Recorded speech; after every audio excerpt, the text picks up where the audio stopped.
المولى بواسطة الرسول دعا داعي العناية فاستجبتم وبدرتم إلى البدر الجزيل وصلتم واجتمعتم واتصلتم فكانت باعثة الوصول.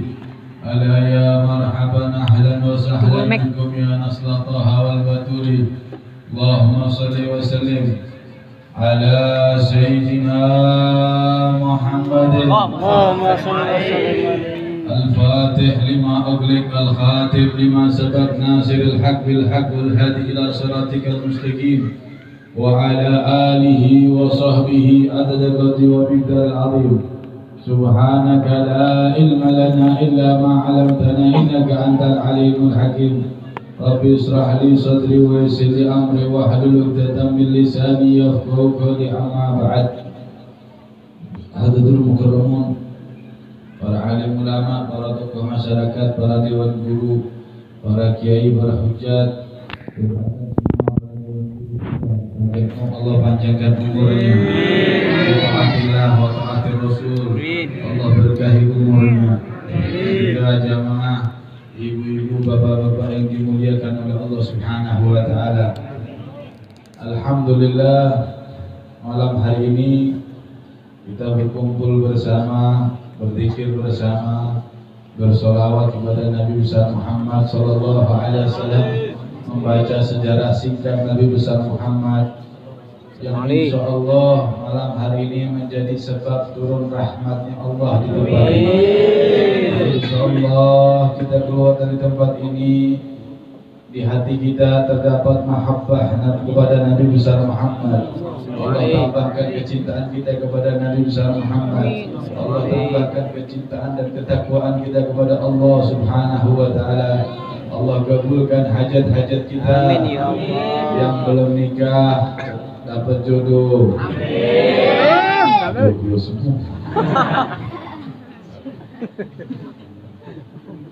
Yang perempuannya yang belum nikah dapat jodoh. Amin. Yang sudah dapat jodoh, amin ya rabbal alamin. Alhamdulillah. Allah Subhanahu wa taala berfirman dalam ayat Al-Qur'an, Bismillahirrahmanirrahim. Qul bi fadlillahi wa bi rahmatihi fabidzalika falyafrahu huwa khairum mimma yajma'un. Allah Subhanahu wa taala berfirman, katakanlah wahai Muhammad, dengan keutamaanku, dengan fadilahku, yaitu Al-Qur'anul Karim, dan dengan rahmatku, wa ma arsalnaka illa rahmatan lil alamin, dengan diutusnya Nabi besar Muhammad, fa bidzalika falyafrahu, kata Allah, dengan dua hal tersebut bergembiralah. Wa khairum mimma yajma'un, dan dua hal tersebut adalah sebaik-baik perkumpulan. Perkumpulan yang di dalamnya dibacakan ayat suci Al-Quran, perkumpulan yang di mana di dalamnya dibacakan sejarah Nabi besar Muhammad, perkumpulan yang di mana di dalamnya ada sholawat kepada Nabi besar Muhammad. Ini adalah perkumpulan yang baik di sisi Allah Subhanahu wa taala. Jamaah yang dimuliakan oleh Allah Subhanahu wa taala, malam hari ini kita memperingati daripada Maulid Nabi besar Muhammad sallallahu alaihi wasallam. Tujuan kita memperingati Maulid Nabi besar Muhammad tidak lain tidak bukan untuk kita mengenal sosok Nabi besar Muhammad sallallahu alaihi wasallam. Ketika kita mengenal sosok Nabi besar Muhammad, ketika kita sering mendengar sejarah Nabi besar Muhammad, ketika kita sering membaca sholawat kepada Nabi besar Muhammad, maka hubungan batin kita tersambung dengan Nabi besar Muhammad. Hubungan cinta kita terikat dengan Nabi besar Muhammad. Ketika sudah terikat, maka kita, hidup kita, nyawa kita, tubuh kita, setiap hari kita, perilaku kita mengikuti daripada Nabi besar Muhammad sallallahu alaihi wasallam. Jamaah yang dimuliakan oleh Allah Subhanahu wa taala, pujian tentang Nabi besar Muhammad, cerita tentang Nabi besar Muhammad sangat indah, sangat banyak. Sebagaimana Habib Ali mengatakan di dalam syair-syair yang ada di dalam kitab Sumtudur Maulid, yang dimana maulid tersebut dibaca seluruh dunia, yaitu beliau mengatakan walaqad istasafa sallallahu alaihi wasallam min mahasinil akhlaq bima tadiq wan kitabatil butun wal awraq. Kana sallallahu alaihi wasallam ahsan nas khuluqa wal khalqa. Habib Ali mengatakan bahwa sungguh mulia, sungguh indah budi pekerti, akhlak Nabi besar Muhammad sallallahu alaihi wasallam. Sesuai dengan ayat Al-Qur'an, wa innaka la'ala khuluqin adzim. Sungguh engkau wahai Muhammad, di dalam dirimu, di dalam jiwamu, di dalam perilakumu, di dalam perbuatanmu, semuanya memiliki akhlak yang mulia, akhlak yang agung di sisi Allah Subhanahu wa ta'ala. Kalau Allah sudah memuji hambanya, maka bagi Allah mustahil berdusta. Betul. Pasti itu terjadi, dan itu pasti yang ada di dalam diri Nabi besar Muhammad, semuanya keindahan.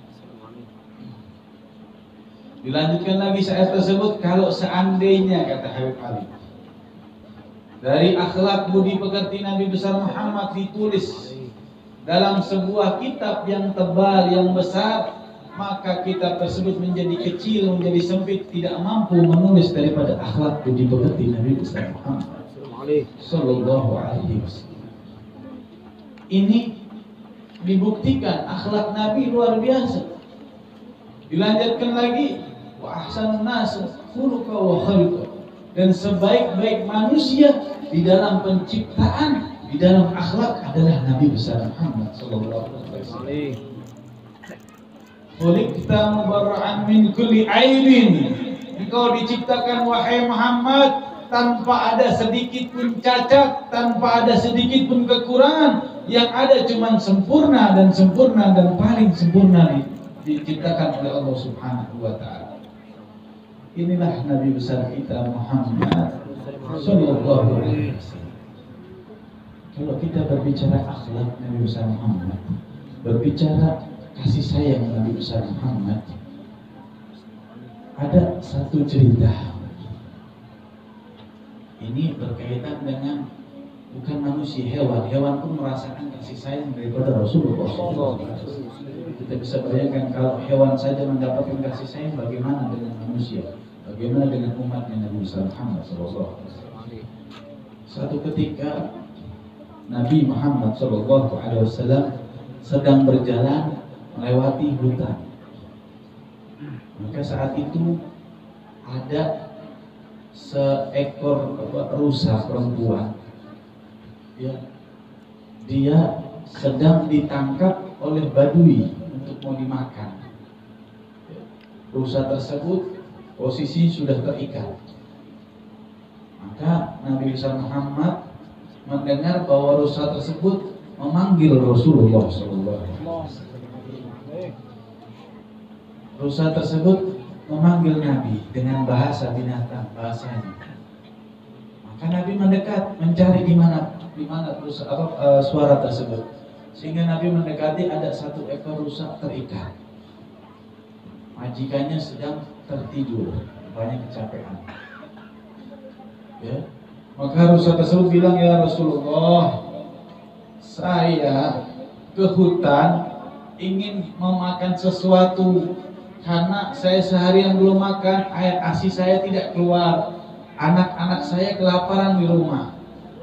Saya baru melahirkan, air ASI saya tidak keluar karena saya belum makan. Maka saya ke hutan untuk makan sedikit supaya air ASI keluar. Saya ingin balik, saya ingin memberikan makan untuk anak-anak saya. Tapi setelah saya sampai di hutan, saya ditangkap oleh seorang badui. Maka tolonglah Rasulullah, izinkan aku pulang, pasti aku akan kembali. Aku hanya ingin memberikan ASI, habis itu aku akan kembali lagi. Dan aku siap untuk dimakan oleh manusia, wahai Rasulullah. Maka mendengar cerita tersebut, Nabi minta izin sama majikannya yang nangkap orang badui. Dan Nabi, wahai badui, wahai fulan, biarin rusa ini lepasin sebentar, dia pulang nanti kemari lagi. Kalau kita gimana? Mungkin nggak tuh rusa balik lagi, dilepas. Nah mungkin betul. Sama orang Badui juga mikirnya sama, mana mungkin rusak dilepas balik lagi, yang ada hilang. Maka Rasulullah SAW bilang, aku jaminannya. Ya, Nabi besar Muhammad kasih sayangnya. Maka kata Badui, oke, kalau rusak itu nggak balik, engkau nggak bakal bisa pulang juga. Iya kata Rasulullah.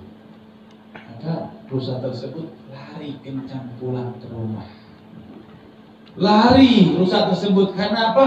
Dia melihat Rasulullah SAW sebagai jaminan dirinya. Maka rusa tersebut lari sampai di rumah. Dia katakan kepada anak-anaknya, wahai anak-anakku, segeralah engkau menyusu karena Rasulullah sekarang menjadi jaminan. Saya tidak mau Rasulullah lama menjadi jaminanku sekarang. Maka apa yang dikatakan oleh anak-anak rusa? Dikatakan dia bilang, wahai ibuku, saya tidak mau minum air ASI yang dimana Rasulullah sebagai jaminannya. Lebih baik saya mati kelaparan dan kita mati karena saya cinta kepada Rasulullah. Itu anak rusa nggak mau minum air ASI karena tahu jaminannya Nabi besar Muhammad. Maka rusa tersebut kembali mendengar bahwa anaknya tidak mau minum ASI gara-gara Rasulullah sebagai jaminan. Maka rusa tersebut kembali. Nabi mengatakan, bagaimana rusa, sudah kau lakukan kewajibanmu. Maka rusa tersebut keluar air mata, ya Rasulullah, dengan bahasa binatang.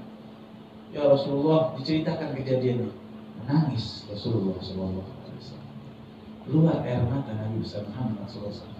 Seorang anak daripada binatang bisa cinta luar biasa kepada Nabi besar Muhammad Sallallahu Alaihi Wasallam. Maka Badui bingung, ini rusak dilepasin balik lagi. Begitu balik lagi ngobrol dengan Rasulullah, Rasulullah menangis. Nanya nih Badui, wahai Muhammad, apa yang kau lakukan? Ini rusak tadi pulang. Ini rusak pulang mau menyusuin anaknya. Ibunya bilang, kalau saya Muhammad utusan Allah sebagai jaminan, maka anak tersebut nggak mau menyusu karena dia cinta kepada. Mendengar jawaban tersebut, seorang Badui di situ masuk Islam, bersyahadat di hadapan Rasulullah Sallallahu Alaihi Wasallam. Mulia engkau wahai Rasulullah, sungguh akhlak rahmatan lil alamin, rahmatmu sangat luar biasa. Ini kasih sayang Rasulullah kepada binatang. Rasulullah memberikan kasih sayang luar biasa. Ada juga Rasulullah Sallallahu Alaihi Wasallam itu kalau di dalam rumah itu ada kucing. Kucingnya itu kalau ada Nabi di dalam rumah nggak gerak. Duduknya di depan Nabi, mandang wajah Nabi. Mandang dengan wajah kecintaan, kerinduan, nggak gerak. Kalau Nabi seandainya satu hari nggak keluar, dia nggak keluar, nggak gerak. Nggak makan. Itu kucing. Tapi kalau Nabi keluar, dia keluar makan. Binatang merasakan kasih sayang. Kita sering dengar juga bagaimana pelepah kurma saat itu, ketika saat itu diganti oleh Rasulullah sebagai asalnya menjadi mimbarnya Rasulullah bertahun-tahun, ketika sudah rapuh, pelepah kurma yang lama diganti dengan yang baru, pelepah yang lama menangis. Karena apa? Rindu pada Rasulullah SAW. Binatang, tumbuhan, pepohonan, semuanya cinta kepada Nabi besar Muhammad. Lalu kita sebagai umatnya, apakah kita cinta kepada Rasulullah? Bagaimana cara membuktikan cinta kita kepada Nabi besar Muhammad? Ini pertanyaan besar di dalam hati kita. Kalau kita tanya, jamaah semua cinta nggak sama Nabi? Cinta. Tetapi apa bukti cinta kita? Karena sebuah cinta itu memerlukan sebuah bukti. Kita cinta sama istri kita, kita buktikan, kita bahagiakan istri kita. Istri cinta kepada suami, dia bahagiakan suaminya. Orang tua cinta kepada anaknya, dia bahagiakan anaknya. Itu bukti cinta. Lalu bukti cinta kita kepada Rasulullah bagaimana? Apa yang kita berikan kepada Nabi, apa yang kita tunjukkan kepada Nabi sehingga Nabi bahagia atas diri kita? Ini pertanyaan yang bisa jawab diri kita. Nabi mengatakan, man ahya sunnati faqad ahabbani. Barang siapa yang menghidupkan sunnahku, dia benar-benar cinta kepadaku.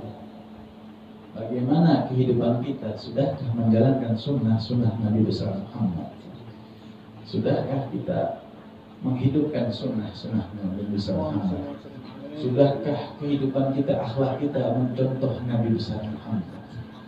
Nabi besar Muhammad akhlaknya, beliau ketika dipanggil sama seseorang, mau orang kaya, mau orang miskin, mau yang muda, yang lebih tua, semuanya beliau hormati sama semua. Itu ketika dipanggil seluruh badannya berbelok, bukan cuma kepala. Ini ada, ini akhlak Nabi besar Muhammad. Saya mau tanya, ada yang lebih mulia daripada Nabi besar Muhammad? Ada yang lebih mulia daripada Nabi besar Muhammad? Hanya Nabi besar Muhammad. Tapi lihat, dipanggil seseorang, sahabat maupun siapapun, beliau akhlaknya, beliau tidak menoleh kepala, tapi seluruh badannya. Di antara akhlak Nabi besar Muhammad juga, beliau ketika berjabat tangan, beliau tidak pernah yang melepas duluan. Tidak pernah melepas duluan. Orang lain duluan yang melepas. Kenapa? Akhlak beliau tidak mau mengecewakan hamba. Akhlak beliau lagi. Ini kalau kita berbicara akhlak Nabi besar Muhammad Sallallahu Alaihi Wasallam bisa sampai subuh. Siap nggak? Saya nggak siap. Ya. Allahumma shalli wa sallim. Suatu ketika Nabi besar Muhammad Sallallahu Alaihi Wasallam sedang bersama sahabat-sahabat, sedang menyampaikan wahyu, sedang menyampaikan ilmu. Maka datang seorang Badui. Badui ini orang Arab pedalaman. Datang bawa rutop. Rutop itu kurma muda yang masih ada airnya, yang kayak anggur. Dia baru panen, tapi nggak dicoba dulu. Karena saking senangnya panen, dikasih Rasulullah. Bawa satu nampan itu. Ya Rasulullah, alhamdulillah nih saya panen, saya mau berikan hadiah kepadamu. Rutop. Maka Nabi terima. Nabi kalau hadiah mau, tapi kalau zakat tidak mau menerima. Ya, sedekah tidak mau. Makanya kalau ada habaib jangan dikasih sedekah dan dikasih zakat. Ya, hadiah. Ketika itu Nabi dikasih hadiah, maka dimakan tuh kurma. Biasanya Nabi kalau dapat hadiah makannya bareng sama sahabat, karena mereka juga lapar sama-sama lapar. Nabi lapar, sahabat lapar juga. Ini makan rutop sendirian Nabi, sambil ngobrol, tersenyum, sambil nyeritain wahyu, sambil makan kurma rutop tersebut dari Badui. Sampai rutop tersebut habis. Ini sahabat bingung dalam hatinya, ini kan kita lapar, kok Nabi makan sendiri, ada apa? Mau nanya gak enak, diam sahabat, tapi dalam hati bertanya-tanya, kok kenapa nih Nabi makan sendiri? Maka udah habis, yang ngasih kan pasti seneng banget, betul? Namanya makanan dikasih terus dihabisin sama Rasulullah SAW. Bagaimana bahagianya seorang Badui tersebut? Kita aja kalau ngasih makanan ke guru kita, dimakan sampai habis, seneng gak hati gitu makanan itu? Ini Rasulullah. Seneng ini Badui, pulang tersenyum, alhamdulillah rutop saya dimakan Rasulullah habis. Begitu pulang sahabat nanya, ya Rasulullah, engkau biasanya setiap makan sesuatu engkau berikan kepada kami, kenapa engkau sekarang makan sendiri? Kata Nabi, wahai sahabatku, itu tadi rutop asamnya luar biasa. Kalau saya kasih kepada engkau, saya takut engkau berubah wajahnya, engkau marah kepada Badui, dia sakit hati, saya tidak mau. Lihat Nabi besar Muhammad, dia nggak mau sakit hati orang, dia makan sendiri walaupun asam, dan tidak berubah sedikit pun wajahnya Nabi. Seakan-akan makan rutop yang paling enak, yang paling manis, padahal asam. Ada orang seperti Rasulullah. Kita kalau dapat makanan gak enak pasti ngamuk, betul? Istri kita masak banyakkan garam, ngomel gitu. Iya. Kita ke rumah orang, makanannya pas gak enak, ada yang kurang, kita komplain. Wah, gimana sih masak gak enak, 5 tamu. Ya. Rasulullah gak pernah begitu. Inilah sosok Nabi kita Muhammad. Inilah sosok Nabi kita Muhammad Sallallahu Alaihi Wasallam. Jamaah yang dimuliakan oleh Allah. Banyak cerita tentang akhlak Nabi besar Muhammad. Inti daripada acara Maulid Nabi besar Muhammad ini, bagaimana keadaan kita, hubungan kita dengan Nabi besar Muhammad. Berapa kali kita sholawat kepada Nabi besar Muhammad. Ini bulannya Nabi besar Muhammad. Hadiah apa yang kita berikan kepada Rasulullah? Kado apa yang kita berikan kepada Rasulullah? Rasulullah Shallallahu Alaihi Wasallam bergembira ketika melihat umatnya, anak muda dekat dengan pengajian. Rasulullah bahagia ketika anak-anak mudanya meramaikan musola masjid untuk sholat berjamaah, subuh berjamaah. Rasulullah bangga ketika ayahnya bisa mendidik istrinya menutup aurat, mendidik anak-anaknya supaya cinta kepada majelis, supaya cinta kepada agama. Rasulullah bangga ketika seorang istri bisa menjaga auratnya. Rasulullah bangga ketika anak taat kepada kedua orang tuanya. Rasulullah bangga ketika guru mencintai muridnya, murid hormat kepada guru. Itu yang membuat Rasulullah bangga. Rasulullah bangga ketika anak muda bisa bangun malam. Rasulullah bangga ketika seorang ibu bangun malam menangis untuk memohon ampunan daripada dosanya, dosa suami, dosa anaknya. Itu bikin Rasulullah bangga. Rasulullah bangga ketika seorang ayah di malam hari bangun sholat tahajud, dia mulai sholat hajat, sholat taubat, menangis atas dosa-dosanya, mendoakan anaknya, mendoakan istrinya. Itu yang bikin Rasulullah bangga. Rasulullah bangga ketika umatnya sibuk dengan sholawat kepada Nabi Muhammad SAW. Masalah sholawat ini ada satu cerita. Ini ada satu cerita kejadian di Mesir. Ada seorang perempuan. Ini perempuan nggak benar. Perempuan bintang panas, film panas. Iya, ini kejadian benar. Bintang panas, ya.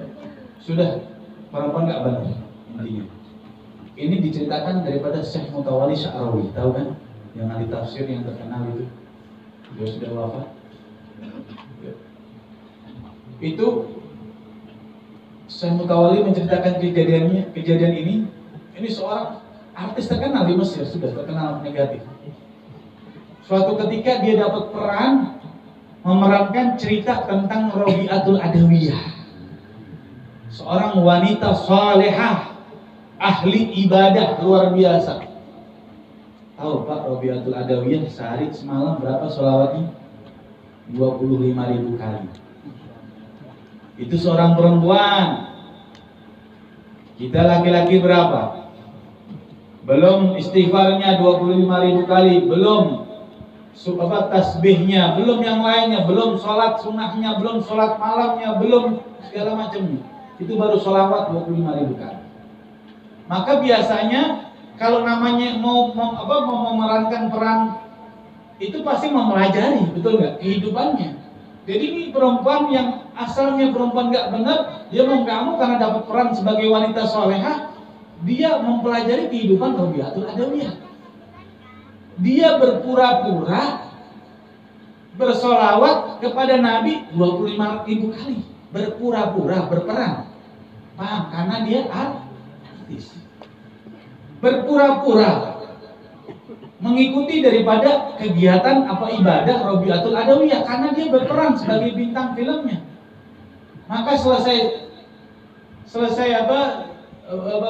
film tersebut, sudah selesai syutingnya, ini perempuan tobat di hadapan Allah Subhanahu wa Ta'ala. Dengan tobatan nasuha, datang tahu-tahu kepada Syekh Sya'rawi, Mutawalli Sya'rawi. Ya Syekh, wahai guru, saya ingin bertobat di hadapan Allah. Bagaimana cara bertobat? Saya ingin bertobat, benar-benar tobat. Saya ingin menjadi wanita yang salehah. Saya kalau Saudi kaget, bingung, terkenal di Mesir. Atau datang mau tobat, pasti nanya, betul. Kok kamu tahu-tahu datang tobat? Bagaimana caranya? Diceritakan, wahai Syekh, saya berperan jadi wanita salehah, Rabi'atul Adawiyah. Selesai saya berperan, malamnya saya berjumpa Nabi Muhammad. Malamnya saya mimpi Rasulullah. Habis itu saya menangis di hadapan Rasulullah. Saya malu dosa-dosa saya. Saya bertobat, sujud di hadapan Allah, di depan Rasulullah. Maka pagi hari saya benar-benar bertobat di hadapan Allah. Maka sekarang saya bersumpah, saya berjanji ingin merubah hidup saya. Ajari saya bagaimana cara menjadi wanita yang salehah. Dengan sebab apa? Pura-pura sholawat kepada Nabi Muhammad. Kalau pura-pura sholawat saja bisa memberikan hidayah, seorang perempuan yang asalnya perempuan yang tidak bagus mendapatkan hidayah menjadi perempuan yang solehah. Bagaimana kalau kita sholawat dengan penuh kecintaan kepada Nabi besar Muhammad? Bagaimana kalau kita sholawat dengan penuh kerinduan? Bagaimana kalau kita sholawat dengan penuh cinta mahabbah kepada Rasulullah SAW? Maka demi Allah, tidak mungkin Rasulullah tidak hadir dalam mimpi kita. Cuma pertanyaannya, kita mau nggak sholawat? Sholawat ini perkara yang ringan, perkara yang mudah, perkara yang amalnya diterima. Walaupun kita misal sombong, saya Pak, alhamdulillah 2000 kali sholawat, diterima sama Allah, walaupun pahalanya beda. Saya Pak, sehari 10.000, gak apa-apa kita, diterima sama Allah. Lalu kenapa kita berat? Ada apa dengan diri kita? Sholawat adalah perkara yang indah, kunci segalanya. Kita ingin selamat di dunia, kita ingin qabul hajat, kita ingin semuanya dikabulkan oleh Allah, kuncinya di sholawat. Kita ingin di kuburan kita bercahaya, sholawat. Nah, Nabi SAW bersabda dalam hadisnya, "Aktsiru sholati alaiya, fa innahu nurun fil qabri, wa nurun fil sirat, wa nurun fil jannah." Perbanyaklah sholawat kepada kata Nabi Muhammad, maka sholawat tersebut akan menjadikan cahayanya di kubur, akan menjadikan cahayanya di sirat, akan menjadikan cahaya di surganya Allah Subhanahu wa ta'ala. Bapak Ibu yang dimuliakan oleh Allah Subhanahu wa ta'ala, ada sebuah hadis qudsi yang dimana Allah berfirman dalam hadis qudsi tersebut, yang artinya Allah memerintahkan tubuh kita, baju kita, sarung kita, gamis kita, apapun yang ketika itu kita masih hidup, kita gunakan saat itu untuk sholawat kepada Nabi besar Muhammad. Tanah yang kita injak ketika kita sholawat kepada Nabi besar Muhammad, kaki,